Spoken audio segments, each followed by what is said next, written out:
two of the dumbest things that we still do in 2022 as human beings is rush hour traffic and retirement. This is Throwforward Thursday. My name is Graeme Codrington, and I want to talk about the end of retirement, or at least the end of retirement as we know it. Right now, we have this picture in mind of you're born, you spend 20-something years studying, you spend 30-something years working, and another 20-something years in retirement. And then life is over. And sometime on a date randomly in your 60s, you are told no more work for you. That is ridiculous for a number of reasons. First of all, if we are going to live a lot longer, then we're going to be younger longer.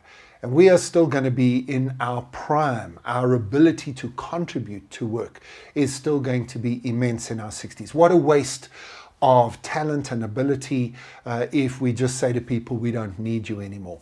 Secondly, we won't have saved enough money to be able to not earn any money and just live off of our savings.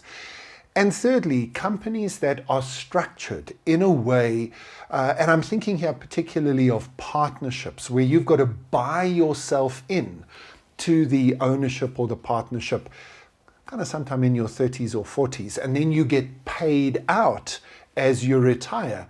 I know this is simplistic, but they're essentially pyramid schemes. And the younger generations are looking in at those systems and saying, no, I don't think so. In fact, younger generations are looking at this whole retirement concept and saying, I don't think so. Because they do not want to save so that they can stop doing what they love and enjoy at a random date in their 60s. What they want to do, yes, they're very happy to save, but they want to save to give themselves some flexibility, to give themselves some dignity later in life, to give themselves options. And they might reach that point in their 40s, their 50s, or maybe take until their 80s to do it. And that's a whole different mindset.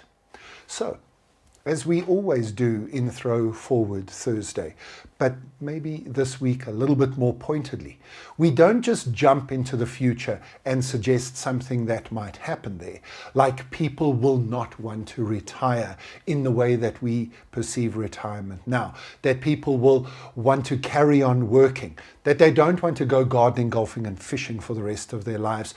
In fact, they're not doing that already. They're already coming back to work as consultants, either back in their old companies on contracts, or even worse and stupider, coming back as competition to their old companies because their old companies have forced them to retire. Yes. We can look into the future and predict that that's going to happen. We can look into the future and predict that young people are not going to buy into restrictive retirement plans. And some of you who are saying, well, we can't do anything about retirement because of the retirement funding of our pension scheme. Well, that must be the stupidest thing I can imagine in a whole bunch of stupid things, because you are letting your business strategy and your engagement with your best people be determined by an actuary at a pension fund. So we can talk about that, but at Throwforward Thursday, we like to bring it back to today. Tomorrow's world, today's implications. And what you need to do is be having a conversation about, are you letting pension fund rules determine how you manage your best people? Dumb. Are you letting retirement funding engage with how you plan for financial flexibility and dignity and a future? Or should we be coming up with new products, new approaches, more flexible options to both retirement and retirement funding? So no, I don't think retirement as a concept will disappear. I think there might come a time in your life where you want to be more flexible, where you want to stop being on the hamster wheel of the work that you're in and take a time to step back from that. But maybe It isn't about completely going from 100% full out to zero work at all. And maybe there's a different model, and maybe that model needs to impact the way you set your business up, the way you plan your company's future, and how you as an individual think about your future as well. And if you're going to live to 100, which I think many of you will, maybe you've got to factor that in too. Right. This is not financial advice, of course it isn't. It is Throwforward Thursday. And join me next week as we look at the other stupid thing I talked about, rush hour traffic, and how we might be able to end that. I'll see you next week.